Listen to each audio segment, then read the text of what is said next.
Well, we said we'd come right back, and we are back. And there is Odon are puffing away at his pipe as he is relaxing, lighting it up, and getting another good salient. What is it you have there? Rose tobacco that I can smell it all the way over here. Oh, it smells good. No, it's a good blend, a French blend, amphora. Amphora, French blend. Listen, give us a quick review of what you've just said. Let's go back and give it to you, Odon. You've done a great help. Thanks so much for coming on board. And thanks for redoing this one because we lost the first copy of this. It's much better now the second time around. Maybe we'll lose this one and do a third time around to get it, embellish it even more. Over to you. Thank you. Thank you, Jay. Hello, everyone. What we saw in the first part of the presentation was a bit like you just said, Jay.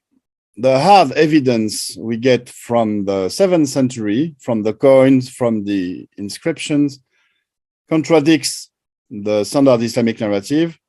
But moreover, it tells us another story. Something else happened. And we just saw that there were some very, very difficult times, and it all relates to the expectation that the Messiah will come, that the end of times is very near, the apocalypse is about to begin, and the Messiah will establish God's kingdom on earth, God's kingdoms of justice. And I think the historical Muhammad, maybe Umar, if he existed, were trying to rebuild the temple in Jerusalem in order to have Jesus come back. But he did not come back. And the Arab rulers kept on expecting him to come back. But the further they waited, and the grander their deception. Jesus did not come back, but since they had the power, they kind of thought, hey, let's make this kingdom of justice by ourselves. And we see this in the coins. In the coins, we see that the rulers pretended to rule at first in the name of God, then in the name of God, and also as intermediaries between God and man, which are very messianic claims. We saw that a coin with Muhammad on it, which cannot be an Islamic coin because it is a Christian coin. So maybe Muhammad was Jesus or was a messianic figure.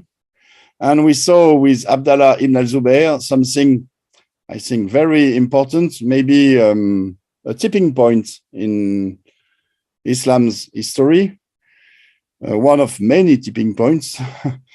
It is the first time that we see Muhammad Rasulullah written on something. It's the first time that we see it on a coin from 685, non-Islamic coin, a coin from Persia, minted according to the Persian Empire pattern, minted by an Arab ruler who wrote Muhammad Rasulullah. And we saw that this phrase at this time, during the 7th century, cannot be understood as the Prophet Muhammad is God's apostle, because we have nothing else to back this. There is nothing outside of this coin to explain us what Muhammad Rasulullah. Or is it? I think we have something outside of this coin to explain it.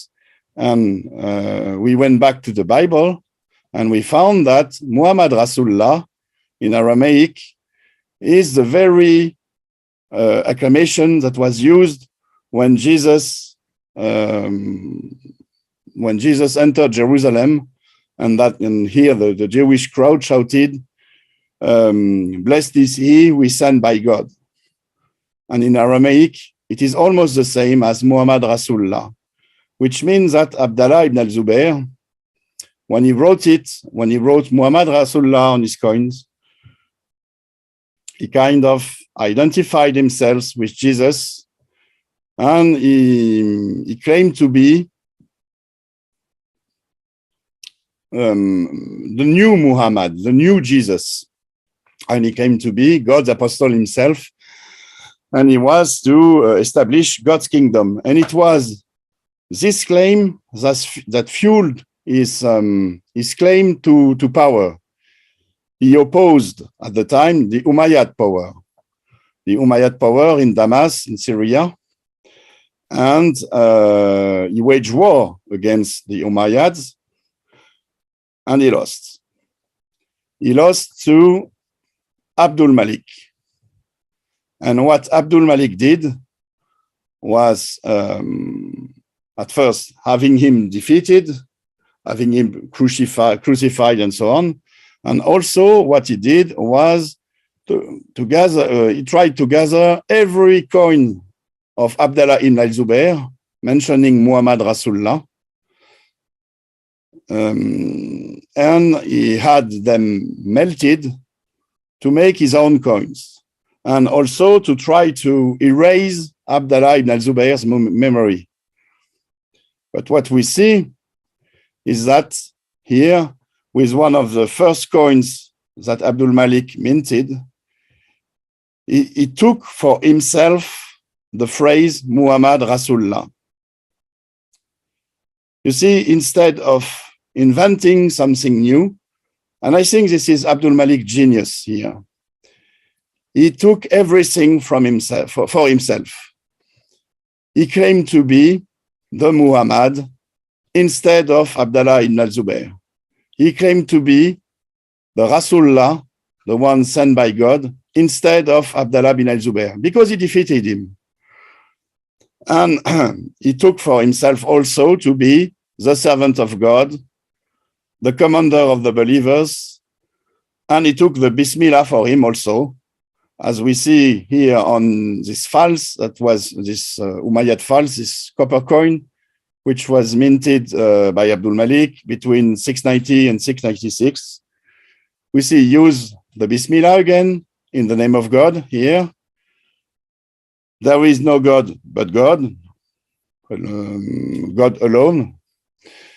And may the one said, my God, be desired.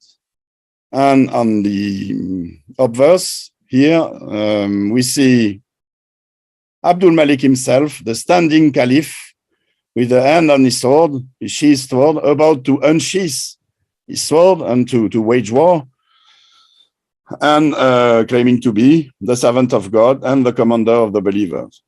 What we can get also from this coin is that it is still a Byzantine Empire pattern coin. There is no more Christian symbols, no more crosses, no more emperor figure. The emperor figure has been replaced by Abdul Malik himself. So it is a very aggressive statement against the Byzantine Empire. And we see that here we have something very strange.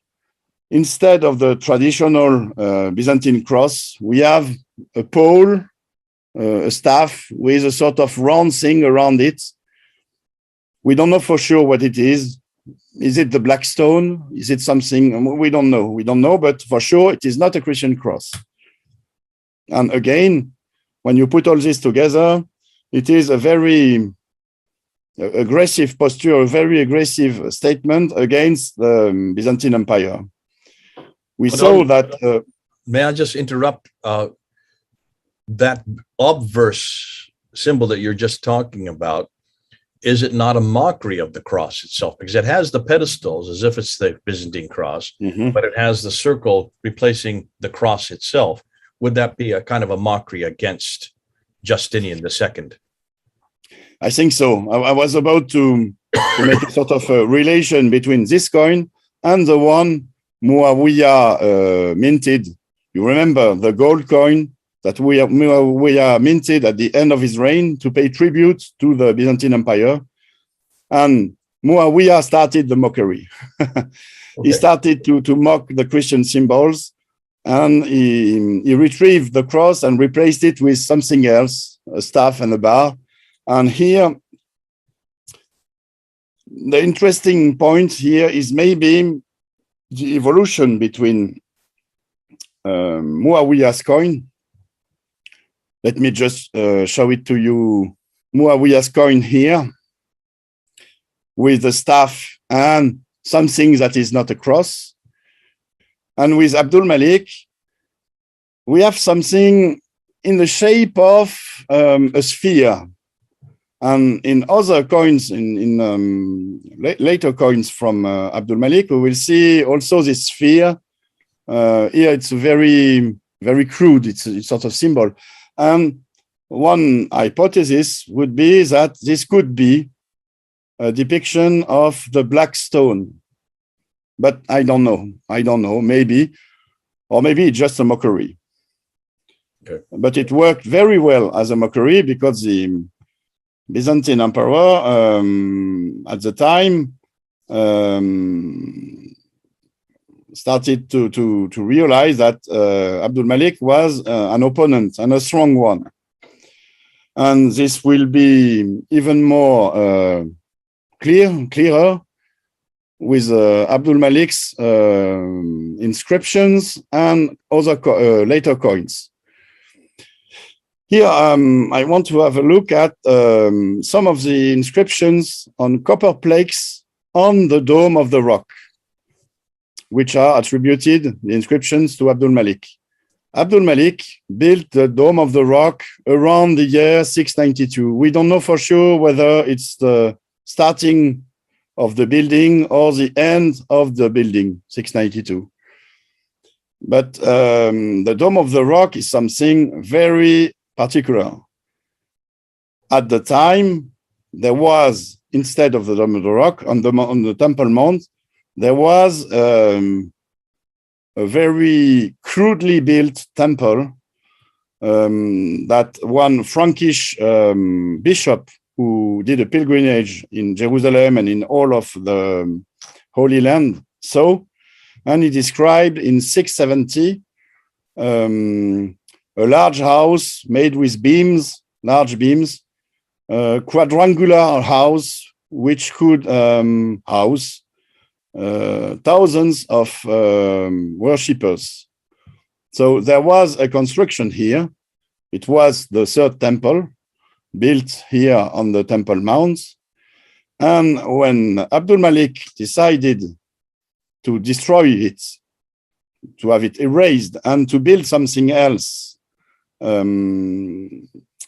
it was a statement in itself, a statement about Abdul Malik being now in charge, having control over Jerusalem, and so having control over the Christians and the Jews. And this is written in the inscriptions.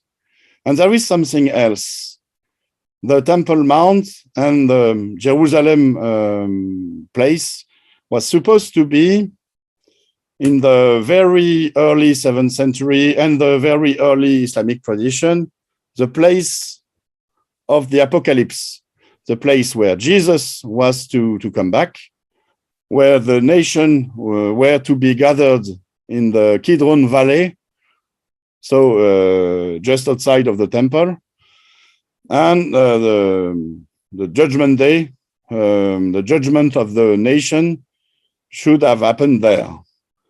When Abdul Malik built its dome here, he said to the world, there will be no apocalypse. Jesus will not come back. There is nothing about the return of Jesus in the Dome of the Rock inscriptions.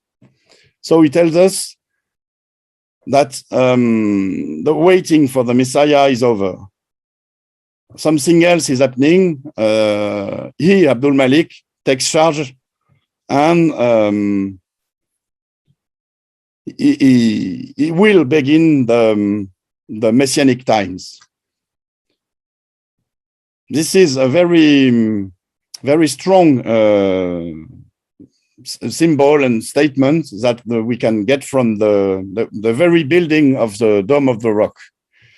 But from its inscriptions, especially those in the inside of the Dome of the Rock, which dates from the Abdul Malik from the 7th century, we can get some information about what Muhammad meant exactly.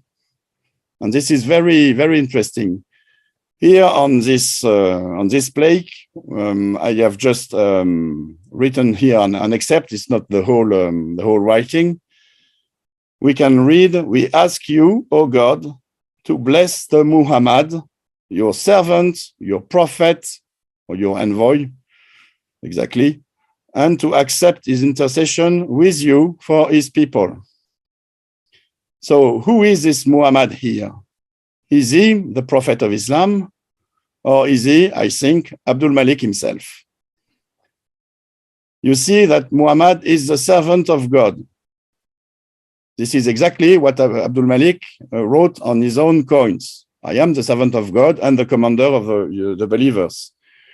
We see also that Abdul Malik, I think, wrote that he was himself God's envoy, God's prophet, sort of.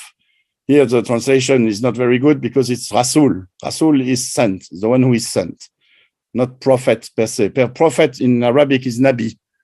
Nabi, it's another word. And here also we see that the Muhammad, which is described here, is well and alive at the time, because the people the one who read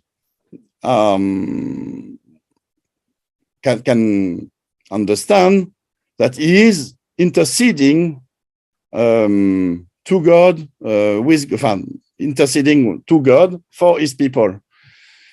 So it means that he is alive. The Prophet of Islam, according to the standard Islamic narrative, died in 632. How could a dead man intercede to God? How could he have an intercession with God? Mm-hmm. In the standard Islamic narrative, in Islam's theology, when you're dead, you're supposed to be either in hell or in paradise. And there you don't have any contacts with God. You cannot have an intercession with him. The only intercession we know of is the intercession of living people who pray to God.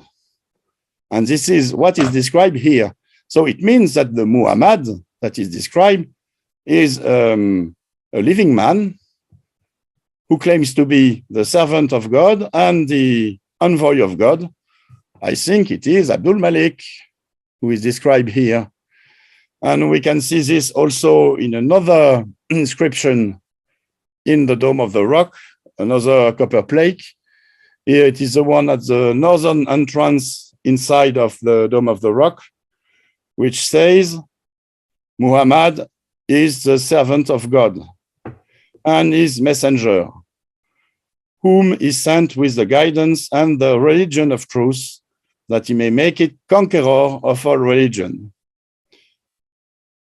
And we saw in the previous presentation that the word Muhammad was not to be understood at the time as a name, but as a participle. So the right translation maybe is here, may the servant of God, or may the servant of God and his envoy be desired, be worshipped, whom he sent with the guidance and the religion of truth, that he may make it conqueror of all religion. And I think, again, that it relates to Abdul Malik. He is the one who claims to be the conqueror of all religion. This is what the Dome of the Rock is about. I am in charge. I am the new boss, the boss of Christians, the boss of Jews. I am the conqueror of all religion. When you put together all those inscriptions, you get the picture of what Abdul Malik pretended to be. He pretended to be the coveted one, the desired one, the worshipped one, the servant of God, the one who interceded to God, with God, as being an intermediary between God and man, a servant of God, a commander of the believers, and he had a mission. God sent him with the mission of conquering all of religion. So we see here that Abdul Malik is not any Arab ruler. There is something very, very new and very big with Abdul Malik. We see here that Byzantine emperor might have been right to fear him, and he will be making aggressive statements to the Byzantine emperor. Here we have another de-Christianized and mockery coin minted by Abdul Malik. It's 692, the very year of the building of the Dome of the Rock. It's kind of the same coin that the one Muawiyah minted in 678. It is a copy of a Byzantine gold coin that was minted to pay tribute to the Byzantine empire and emperor. And the mockery here was too big. It was too big a mockery for the Byzantine emperor to let go. Slightly, he could not dismiss it. He had to react. He could not dismiss, exactly. And this led to a war. The Byzantine emperor refused this coinage and engaged in a war with Abdul Malik, and he lost. This was all the more a mockery that Abdul Malik here, on the reverse of the coin, still retrieved the cross and replaced it with a staff and a sphere. But he also wrote, in the name of God, there is no God but one God, so no Jesus. May the one sent by God be desired. I am the one sent by God.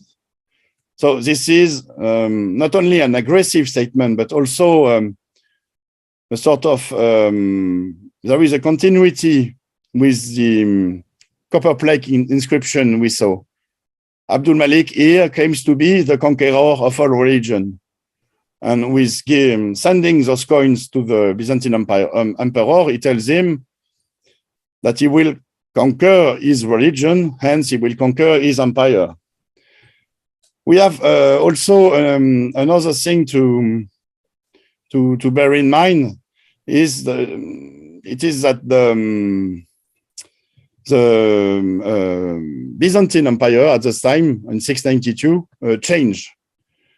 A new emperor came to the throne, Justinian II, and we will see that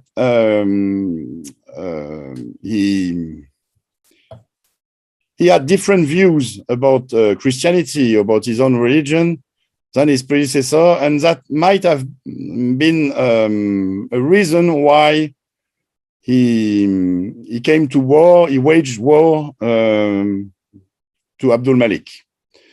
We will see this here, exactly. Here it's another coin minted by Abdul Malik. We have on the obverse, the reverse, excuse me, here, almost the same image and than the previous coin. We have, it is still an imitation of the Byzantine empire pattern, but still no cross, and instead a staff with a sphere here. And we have also on the obverse the inscription Bismillah, Bismillah, La ilaha illallah, wa ardu Muhammad Rasulullah. In the name of God, there is no God but one God. May the one sent by God be worshipped, desired. You could also translate may the one sent by God be desired as a very assertive phrase, such as worship the one sent by God. I command you to worship the one sent by God. I command you to worship me, the standing caliph with a hand on a sword. Otherwise, I will unsheath the sword and you will see what happened. Still, what we see here, and this is something to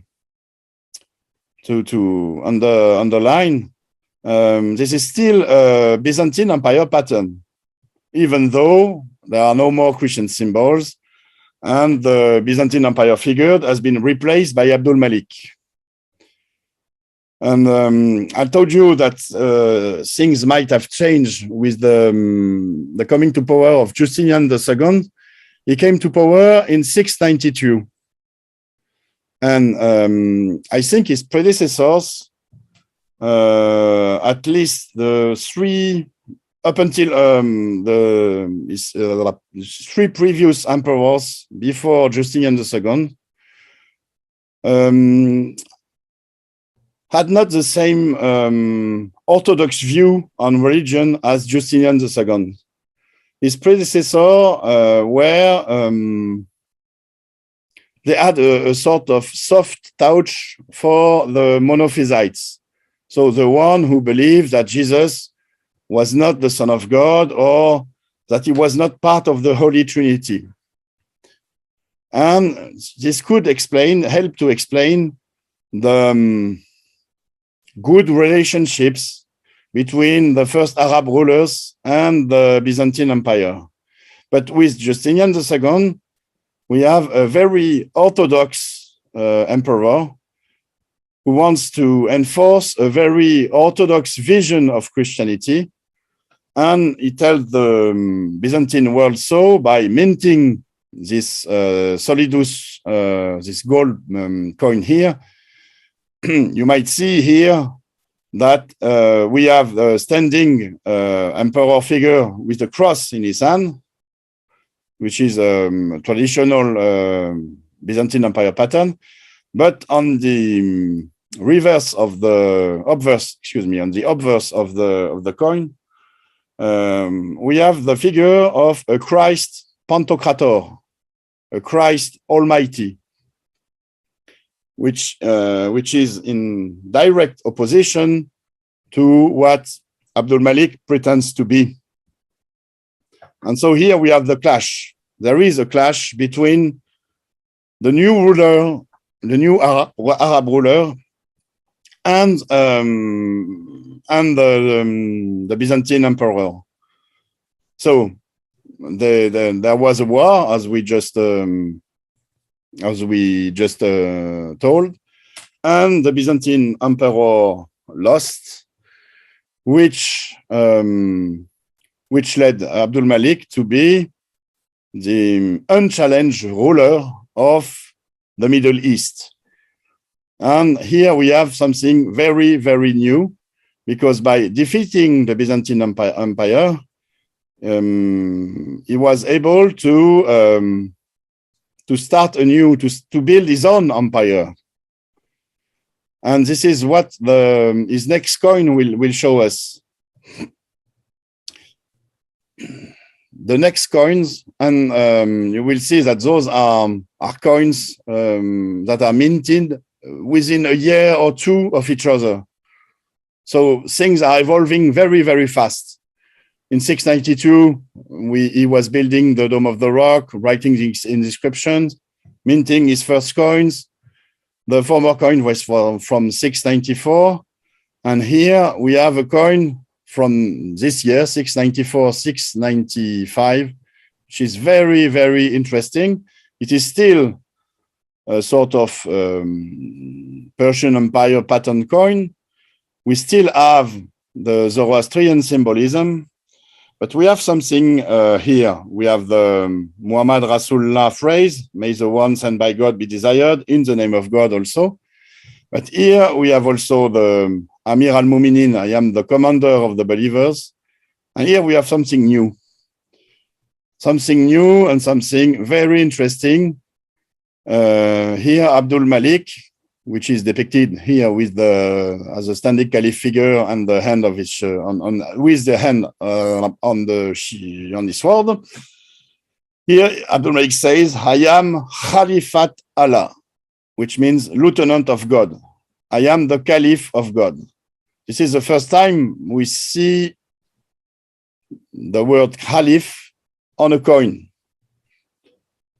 And what does it mean to be Khalifat Allah, lieutenant of God? It means that his power is divine, and his new empire is the new kingdom of God.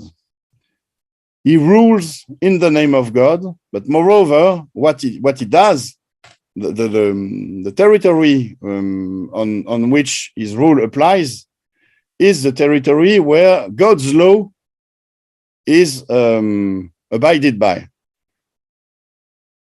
So, by claiming he is Khalifat Allah, God's Caliph, he creates the Caliphate. The Caliphate being God's kingdom on earth. So this is something new. We did not find this on the previous coins from Muawiyah, from Abdallah ibn al-Zubair, and even less in the very early coins that we saw. This is something very, very, very new.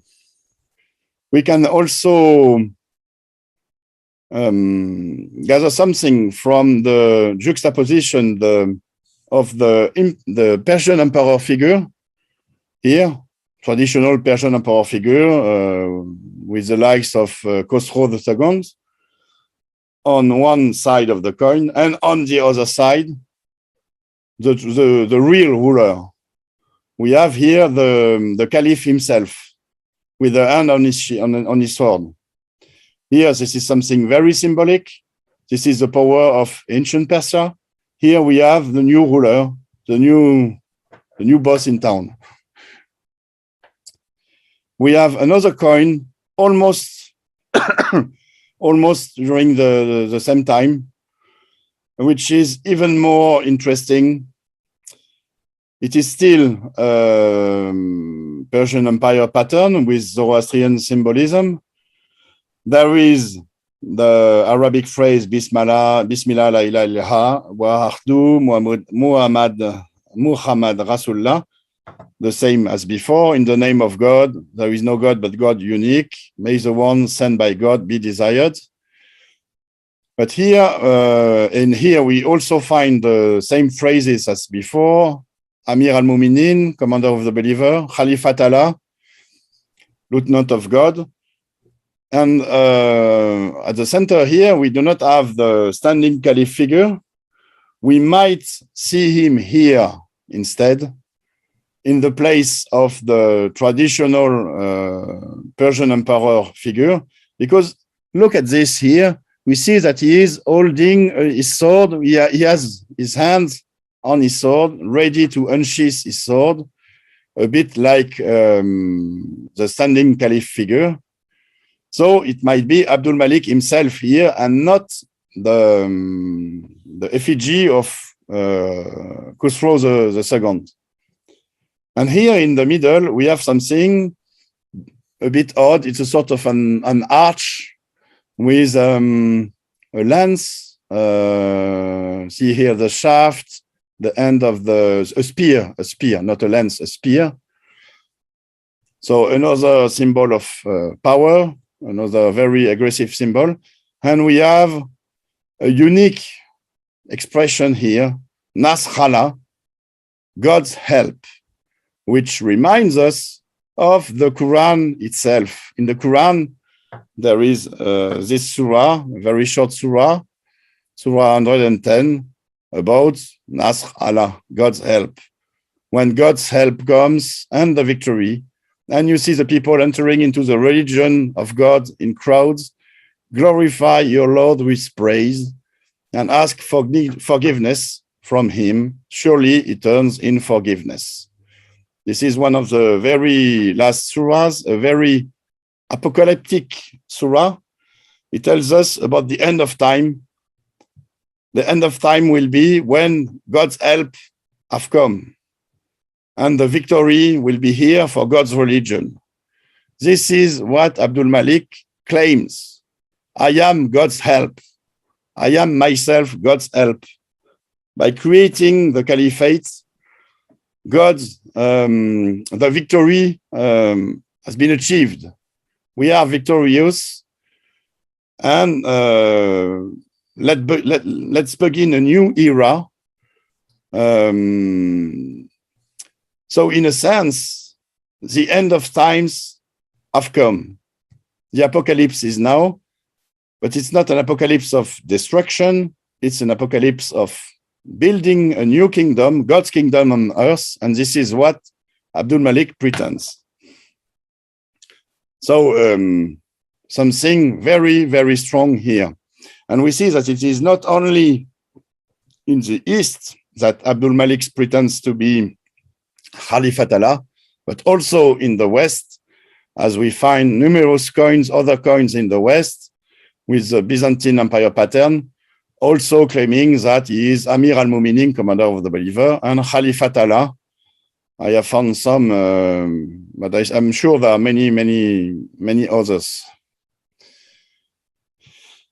And then came the reform, not the reformation or reform, the coinage reform of the great coinage reform of Abdul Malik, which is a sort of continuation of what he did with his empire patterns coins. He is starting something new, a new empire with an original empire. So he needs a new coinage, new symbolic for his power. He cannot rely, he cannot keep on using the Byzantine Empire pattern and the Persian Empire patterns. So he creates something new with those coins. That this coin in particular was minted in between 697, 698. And this is a very political and religious coin at the same time. In the center of the obverse, we see La ilaha illallah, no divinity other than Allah wahdahu, God unique. La sharik lahu, he has no partner, which is direct attack towards the Christian faith, toward the Trinity. In the margin, may the messenger of God be worshipped, be desired, who sent him with guidance and the religion of truth, so that it may triumph over all other religions, which is almost the exact same phrase as the one we saw in the Dome of the Rock inscriptions on the copper plates. It is also something that we will find in the Quranic text, in Surah 9. On the reverse side, at the center, God is one, God is eternal, he has not begotten, nor was it begotten, which is, again, an attack on the Christian faith in the Holy Trinity. And some technical information about the coin, because a coin has also to be useful with a date and a value. In the name of God, this dinar was minted in the year 78. So here we have a new original pattern for a new original empire. This is the very symbolic of this coin. We see that Abdul Malik got rid of the Byzantine and Persian patterns, and that he is now using Islamic or pre-Islamic, because is it Islam yet, symbols. I don't think this is Islam yet, because I think the one who is described as being the Muhammad is not the Prophet Muhammad, but Abdul Malik himself. You see, this is because this makes sense with all the evidence we just saw with the Dome of the Rock, with the other coins. So I think there is no Prophet Muhammad yet, but only a very powerful figure, the new Caliph, and his new empire. And we can also get it from inscriptions. This is one of the very first, I think maybe the first epigraphic inscription to mention Muhammad. Maybe there is a tombstone in Egypt also. But as an epigraphic inscription, It is almost the very first one. This was at the time when I discovered it. Oh, I was not the one who discovered the inscription in the on the Islã plateau, 200 kilometers from Petra. It is a team of Muslim researchers, modern days Indiana Jones, sort of, who are looking for those kind of encryption, and they found this one, which is almost the same as the Dome of the Rock inscription. O God, bless thee Muhammad and accept his intercession in his community and have mercy on us and hereafter. And we can get a date because there is a signature. Bakr bin Abi Bakr al-Aslami wrote at the end of the year 80, which means that this inscription can be dated between 699 and 700. So under the rule of Abdul Malik. And here again, we see that the Muhammad is someone who is interceding with God. So he is alive and well. He is a living person. He's not a dead prophet from 70 years ago. It cannot be. It must be a living person. So I think this relates to, again, to Abdul Malik being the Muhammad, being the one who is to be desired, who is to be worshipped. And so here we have something very interesting to put in our graph. Abdul Malik takes for himself all the claims that his predecessor made to power in the name of God, intermediary between God and man as being servant of God and commander of the believers. He identified himself with the Messiah as a Muhammad and as God's envoy or apostle. But he had something new. He is the Caliph of God. And we will see that his successors will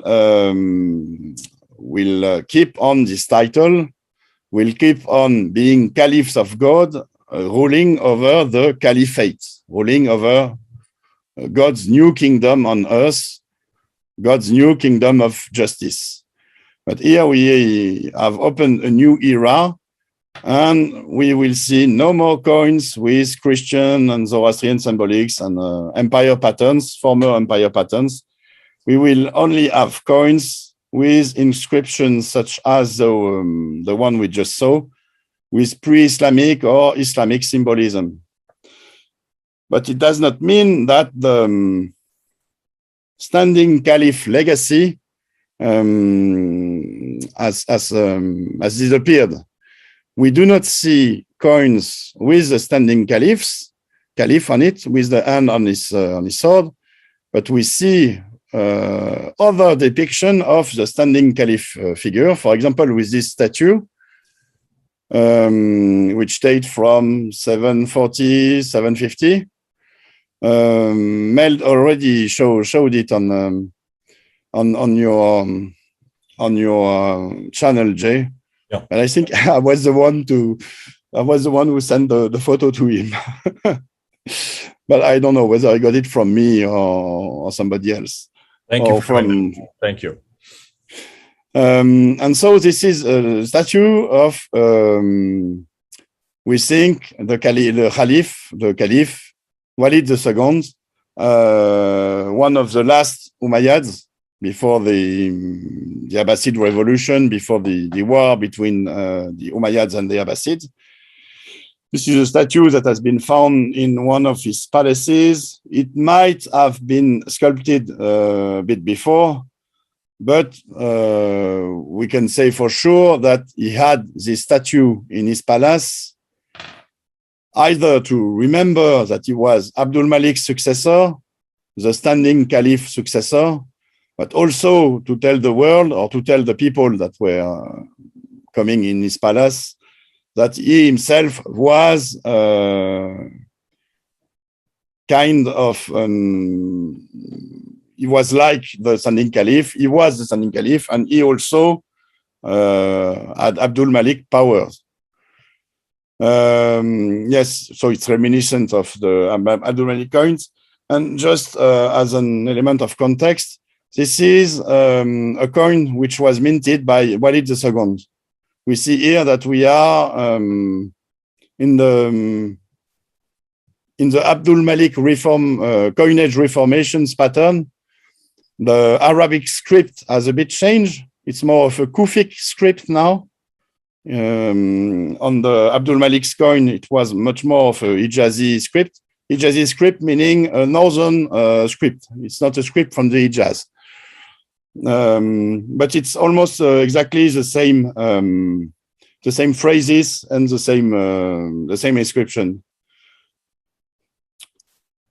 So with Abdul Malik's successors, there were successors of Abdul Malik, meaning successors of the Muhammad, and they claim their power from Abdul Malik's claim itself. And they added a layer of claim, another one. They ruled as Califs of God and as Abdul Malik's successors. So one could ask now, what happened when the Umayyads, when the successor of Abdul Malik, lost the war against the Abbasid, and how did the Abbasid justify their power at the time? Because they themselves, the Abbasids, they wanted to be God's Caliph. They wanted to rule over the Caliphate, the Caliphate. But they could not claim to be the successors of Muhammad, of the Muhammad, the successor of Abdul Malik. They needed another justification for their claim. And what we see with the Abbasid is that they used the phrase Khalifat Rasulullah instead of Khalifat Allah. So they add another layer of justification. They claim to get their power from the Prophet Muhammad himself. And this is something very understandable.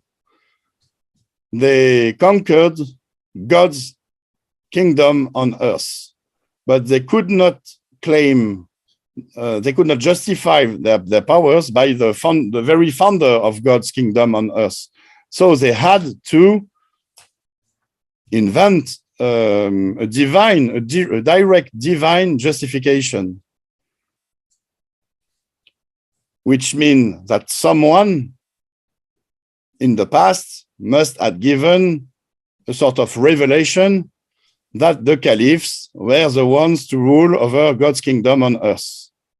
So this is the invention of Muhammad's prophetism, Muhammad's revelation, and the replacement of the claim of Caliph of God and successor of Abdul Malik by another claim.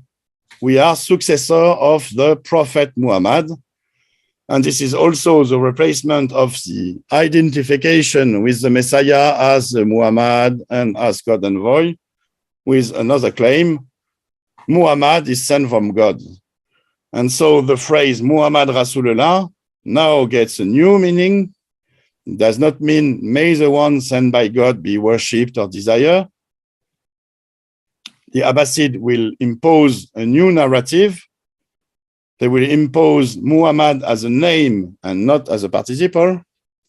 And so the meaning of the phrase changes, drifts, and become Muhammad is sent from God. God has sent Muhammad. Muhammad Rasulullah becomes the Islamic part of the Islamic Shahada.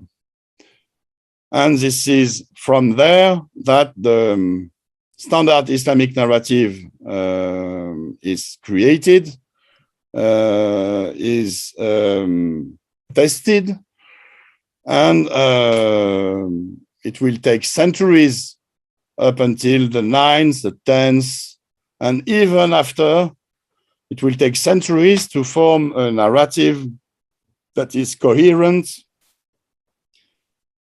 that is kind of logical.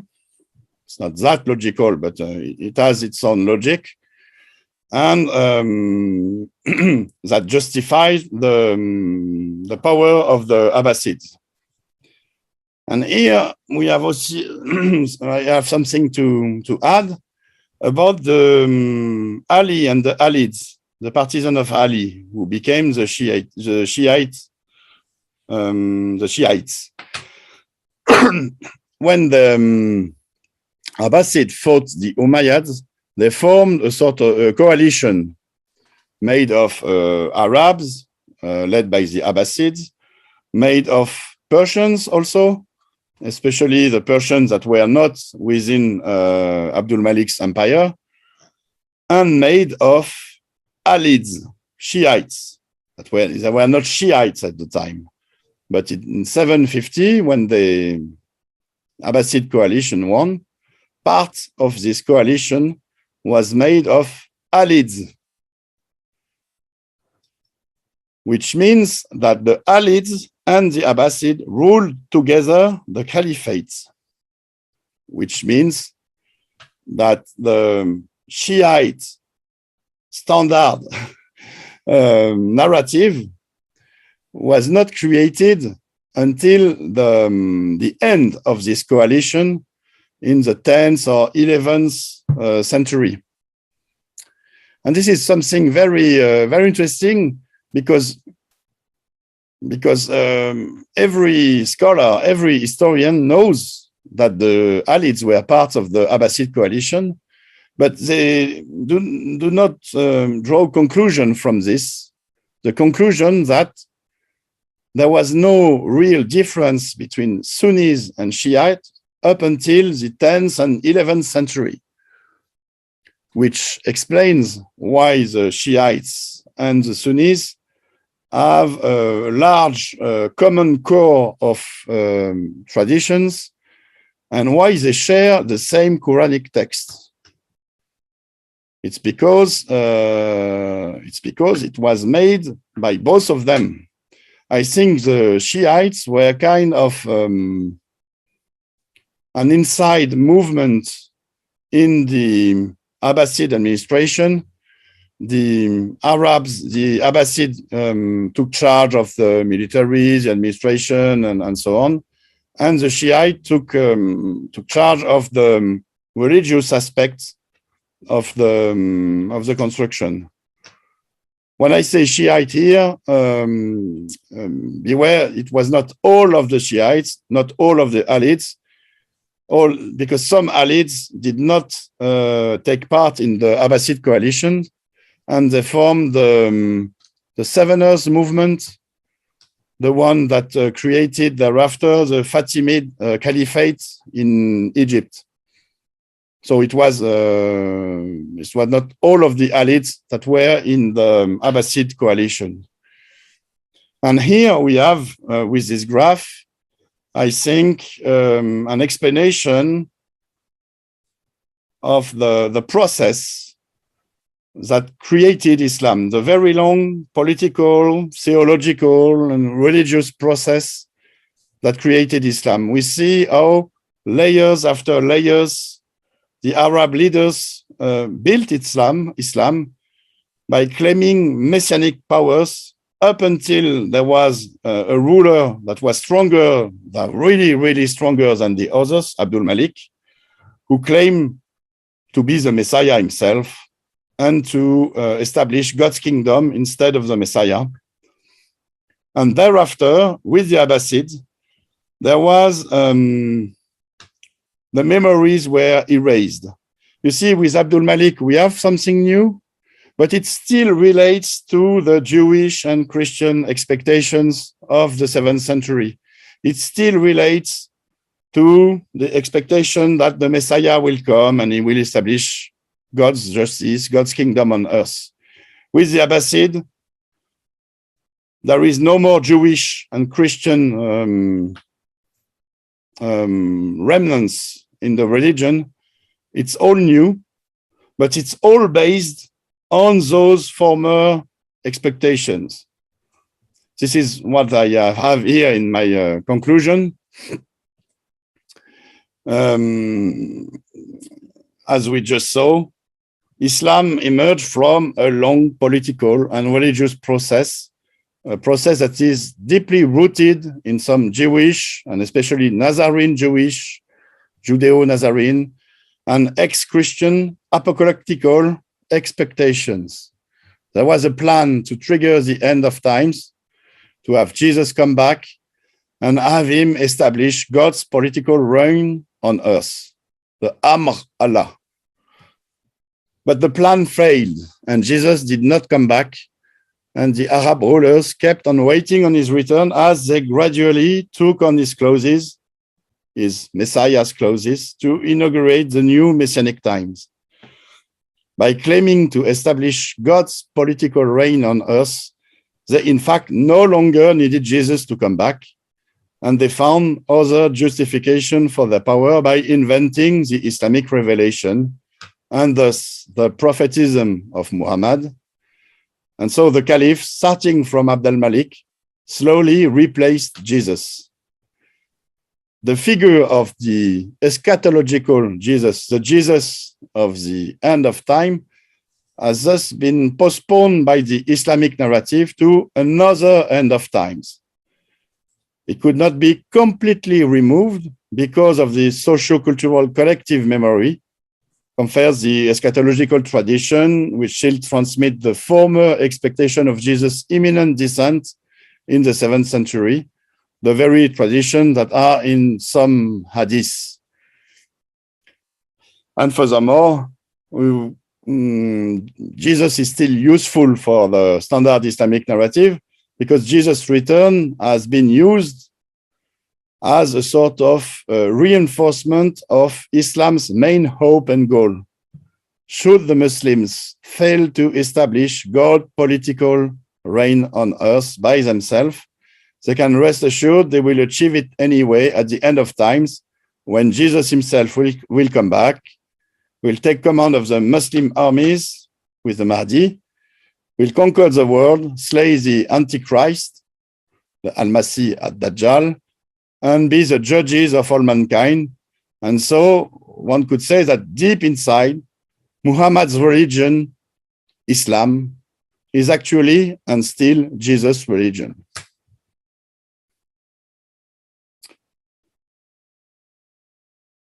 Okay, thanks so much. Well, listen, you've actually taken off an awful lot. You've put an enormous amount of material into these episodes. The first one that we did from around 640 up to 685 with the coins. This I've asked you to do the coins, ending with Zubair bringing in the name Muhammad, and then this episode where you then start with Abd al-Malik in 692, 693, going up to 696, and then moving on up to the statue and down up to the Abbasids. And I thought it's interesting what you have done. You have kind of shown by looking at the coins that if you follow on, if you just look at the coins without putting any overlay or trying to interpret the coins, just looking and seeing what the coins say, it's very clear that they're, first of all, they're not Islamic, and that there's nothing Islamic about them. They really do reflect the powers that be that still control them, and the powers that be in the West would be the Byzantine, so they tend to be Christian in nature, and the powers that be over here are still, although the Sassanids are no longer in power like the Byzantines are over here, it's still that memory, that Zoroastrian memory, and of course it's still giving lip service to that memory. And so you have the Zoroastrian coins with the fire altars. And then as you get to this episode, we're now moving into Abd al-Malik. Abd al-Malik is very important. He lives up there in Damascus. He's way up here in Syria, right next to the Byzantines. I mean, the Byzantine Empire is just above him. If you look on a map, I'll show you the map right here. Look how close it is. So his biggest concern is the Byzantines. Politically speaking, they're his biggest concern, and also theologically speaking. And so it stands to reason that he doesn't want to continue to pay tribute. They've been paying tribute now for 30 years, since the time of Muawiyah, and he's fed up with this. And so he then introduces that very damaging coin that's very similar to the one the one that Muawiyah had introduced earlier, 30 years earlier. And he introduces this coin, which is a mockery of the Byzantines. It no longer has the crosses on it. And it introduces this phrase, La ilaha illallah Muhammadur Rasulullah, the Shahada. This is the Shahada that we know today. What's fascinating is we today, the way we look at the Shahada today, that we have interpreted it as the way the Muslims have told us to interpret it, because today's reference is Muhammad, the prophet of God, or the helper of God. But Muhammad is the person name. That's how everybody interprets that. And that's been the big problem that all these numismatists have had looking at that coin. You're saying, hold on. No. The name Muhammad is, if you need to put it in the context of the 7th century, and you need to put it in that context, it's very clear that this is the praised one, but what? Or the beloved of Allah. This is the beloved of God. And of course, this could be Abdul Malik himself. He is the beloved of God. Because now that, and I love what you've done, you've taken and you've shown what was happening, not only religiously, but politically. These Arabs were, now that they had been thrown off the mantle of the Sassanids, and the Persians have been thrown off the back, they now were in charge. And though they were vassal states of the Byzantines in the West and still have that memory in the East of the Zoroastrians, they were waiting for Jesus' return. He didn't return. So what do? Well, as you interpret it, they start saying, well, let me take that place. Let me start, since Jesus is not here to fulfill his return, I'm going to take on that messianic figure. And that's why then they refer to themselves as the Blessed One. Zubair does that on his coins there in Iraq. And now Abdul does that. Abdul Malik does that there in Syria on his coin with the one that really mocks. I'm now the Blessed One of God. You're no longer the Blessed One of God. I'm the Blessed One of God. This is a mockery against you. He mocks Jesus. The backside. Yeah, go ahead. You saw the coin of Justinian II, who put the Christ Pantocrator on his coin, and you saw what Abdul Malik made in his place. The Muhammad was the Christ Pantocrator for Justinian II. Yeah. And Abdul Malik, was the Muhammad in his new kingdom. Okay, and so there's the mockery, and it's the comeback to what Justinian II, who also came to power. He came to power in 692. Abdul Malik had been in power since 685, so he had already been in power for 7 years. He introduces this coin as tribute to the Byzantines. It was refused by Justinian II. He is very orthodox in his beliefs. He then goes to war against Abdul Malik and loses. And so as a result of that, Abdul Malik now then introduces this brand new coin. Most people have this coin. I'll just show it right here. This is the coin we're talking about with the sword. And now he is the lieutenant of God. He is the Caliphate of God. He now has taken out he becomes the successor of Muhammad. And you kind of did what you did. You kind of showed 3 different reference points. One is that you mentioned is Muhammad sent from God, the Zubair it kind of takes on. Abdul Malik up the antes and says, no, he is the successor of Muhammad.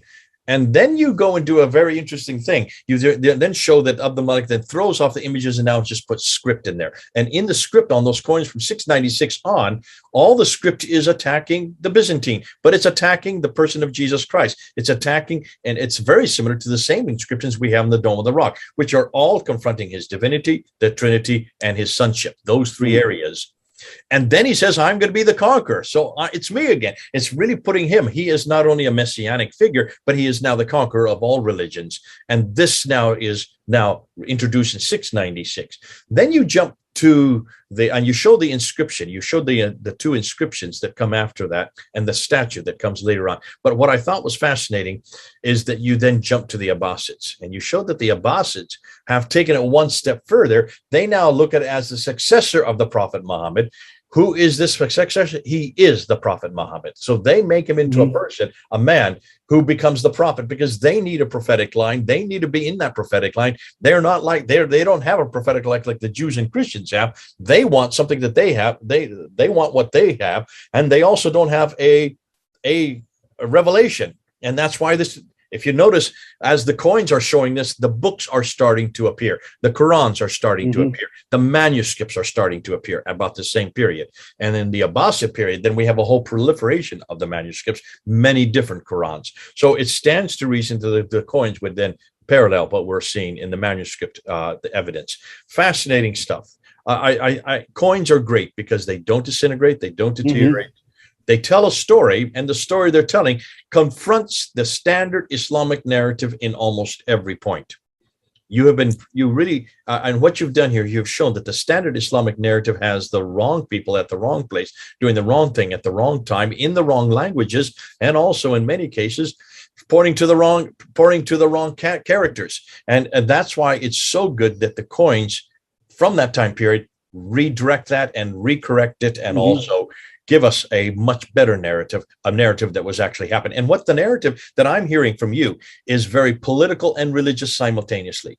It's a political narrative. Things were mixed at the time. All the time, yeah. So the two were happening simultaneously. And it's a confrontation of the Byzantines, primarily because they're the big superpower of the day. They need to be confronted. So it's confronting the Byzantines, and it's also confronting their theology, which would be, of course, Orthodox. There is much more to say on a political level. You see, when Abdul Malik introduced his new coinage, the coinage with the Arabic inscriptions, this was a new pattern for a new empire, because there was a new empire, and it was a very original empire. It was an empire made of the western part, the formerly Byzantine part, and the Persian part. And here I want to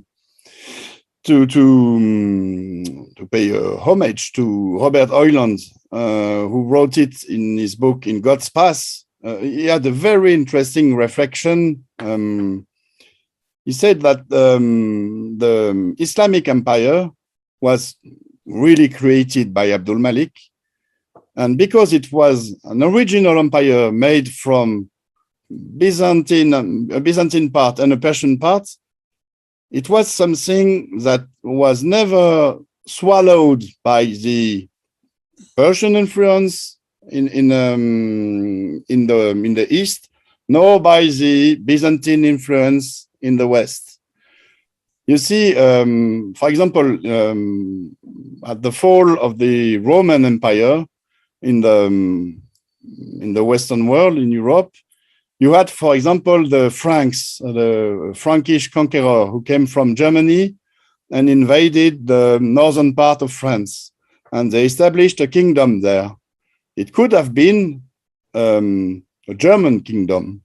It could have remained so, but it was swallowed by the cultural influence of Rome. Even though Rome was collapsing, was crumbling, its influence was still strong enough to absorb, to take into its influence the new Frankish kingdom. And so this Frankish kingdom became Roman Frankish, and it became France thereafter. But here in the Middle East, when the Byzantine influence was stronger, the Persian influence was like was catching on, and vice versa. When the Persian influence became stronger, the Byzantine influence was still there to prevent the new empire from becoming Persian. And so an original formula was made, which explains why Islam endured. Islam could not have endured within an only Persian territory or an only Byzantine territory. It needed those two influences kind of fighting each other to create something new. This is what Hoyland explains masterly in his book. And it is, I think, very, very relevant to explain why Islam began as a religion of an empire and why it endured, because the empire endured. Well, this is all stuff for grist. This is stuff for everybody to now listen to. You've seen the whole panoply of what Odon has done with these coins. from 640 all the way up to 749 and later. Thanks so much, Odon. I'm sure we're going to get some response from people. We'll be putting this up. We have a few other videos to put up before this. I'm waiting for it. And when we go and see it, Odon has promised he's waiting for your responses. He will respond. And there's, Odon, you have been also collecting Q&As that we need to do some response to the Q&As. Exactly. We promised we would do that, and we'll get to it. But bear with us.